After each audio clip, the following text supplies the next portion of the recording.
Olá pessoal, meu nome é Carlos e você está no canal Flix. A terceira consequência mencionada pelo nosso autor está aí no verso 13. Ora, aquele que se alimenta de leite é inexperiente na palavra da justiça, porque é criança. A palavra da justiça é a palavra do Evangelho. É a escritura do Antigo Testamento, a escritura do Novo Testamento é chamada de palavra da justiça porque é aqui que nós aprendemos como Deus justifica o pecador. É a palavra que traz a justiça de Deus até nós para a salvação e redenção do pecador. Quem se alimenta de leite, quem fica o tempo todo mastigando as mesmas coisas, aquelas coisas básicas, ele é como uma criança. Ele se alimenta de leite e ele é inexperiente. E aí é o medo do autor da carta aos Hebreus, exatamente por que ele está preocupado? Porque esses cristãos estavam sob perigo, eles estavam sob pressão, estavam sendo pressionados a voltar à glória do judaísmo, aos sacrifícios feitos no templo, à ordem sacerdotal, todo aquele intrincado sistema de cerimônias que foi revelado na antiga aliança, que já se cumpriu em Cristo. Mas os judeus estavam querendo chamá-los de volta a participar daquilo ali. E a preocupação do autor da carta aos Hebreus é que eles acabariam cedendo. Alguns já tinham voltado, alguns já tinham negado e blasfemado Cristo e voltado para a sinagoga. E a razão é que eles não tinham o fundamento. Eles estavam no que é básico, eles não haviam crescido, não haviam amadurecido. E, irmãos, isso está acontecendo o tempo todo. Pessoas que descobriram o Evangelho, que demonstram uma certa alegria, até um grande entusiasmo pelo Evangelho, frequenta a igreja durante 2, 3 anos e quando você procura, ele está na seita. Ele está numa seita, ele abandonou, foi embora. Não foi discipulado, não foi instruído, não tinha interesse, era só no oba-oba, era só louvorzão, era só campanha, era só isso, aquilo, outro, mas doutrina, o ensino bíblico sólido não teve resultado. Chega o falso mestre, engana com o erro, com a mentira e leva ele embora.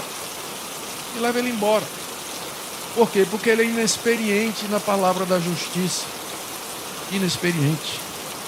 Olha como é que ele diz no verso 14, a quarta consequência: o alimento sólido é para os adultos, que pela prática tem suas faculdades exercitadas para discernir não somente o bem, mas também o mal. Esse é o ideal de Deus para nós, a maturidade cristã consiste nisso. Você chegar num ponto em que você consegue dizer, isso aqui está certo, isso aqui está errado. Isso aqui é o bem e isso aqui é o mal. E não só em termos morais, mas também em termos doutrinários. Isso aqui é um erro teológico, isso aqui é a verdade de Deus.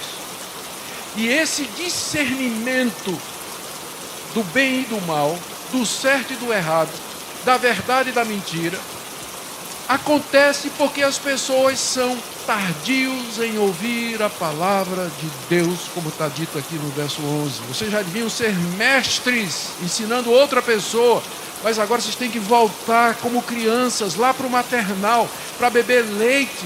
Estou preocupado com vocês, porque vocês estão sendo pressionados para voltar para a sinagoga, e vocês não sabem como argumentar com esse pessoal. Porque eles vão dizer, nós temos um sistema de sacerdócio superior e perfeito, e você tem que entrar dizendo, não, mas Cristo é sacerdote segundo a ordem de Melquisedeque. Nunca ouvi falar disso. E aí não tem argumento. Eu acho que já contei isso até aqui na consciência, mas vou contar de novo. Um dia recebi um Twitter de uma mulher dizendo, meus 2 pregadores prediletos, Edir Macedo e Augusto Nicodemos.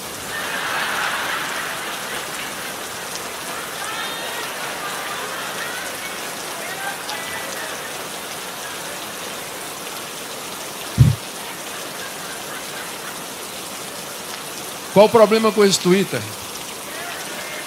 Falta de discernimento entre o bem e o mal, entre o certo e o errado.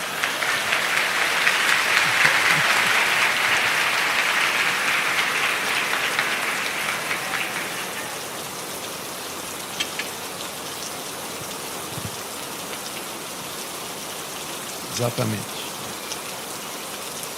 Vamos para a segunda parte, então, do que o nosso autor está dizendo aqui. A primeira parte, ele está mostrando as consequências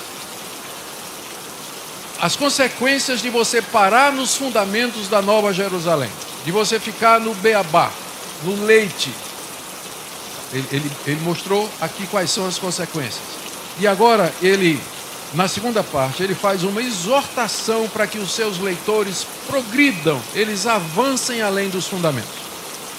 Por isso, verso 1 do capítulo 6, pondo de parte os princípios elementares da doutrina de Cristo, tudo isso que eu falei até agora, pondo de parte os princípios elementares da doutrina de Cristo. Quando ele diz pondo de parte, não quer dizer assim, esquece.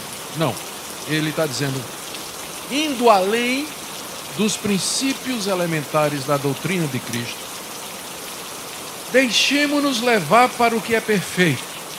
Então, aqui está a exortação dele.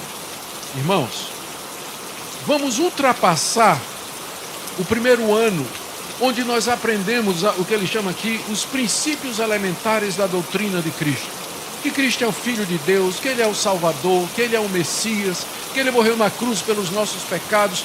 Tudo isso é considerado como sendo o básico. Então vamos prosseguir para o que é perfeito, ou seja, para que nós tenhamos um conhecimento maduro a respeito de Cristo, quem Ele é, sua obra, e que isso influencie as nossas decisões, as nossas escolhas, aquilo que nós fazemos no nosso dia a dia, para que nos tornemos cristãos maduros, discernindo entre o bem e o mal. Então vamos prosseguir, meus irmãos. Ninguém nunca vai chegar no ponto em que essa exortação não é necessária para ele. Você nunca vai chegar um ponto que você diga assim, eu não tenho mais para onde me deixar levar em termos doutrinários, morais e éticos, porque eu já alcancei a plenitude. Não, você nunca vai chegar nesse ponto. Mas a pessoa de Cristo é inesgotável.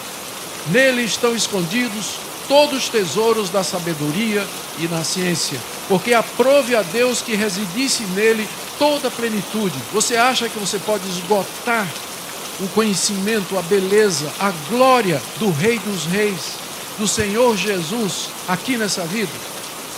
Nós vamos continuar a fazer isso a eternidade afora, a conhecê-lo, glorificá-lo, adorá-lo. O encorajamento aqui é a esse: se dedique, irmão, se dedique, estude a palavra, se submeta à palavra, fique debaixo do ministério de homens de Deus que ensinam a Bíblia e que não ficam contando histórias engraçadas, pedindo dinheiro, fazendo campanha, esse tipo de coisa aí. Não, mas gente que vai lhe ensinar a respeito do Salvador, a respeito de Deus e do seu Filho Jesus e do bendito Espírito Santo.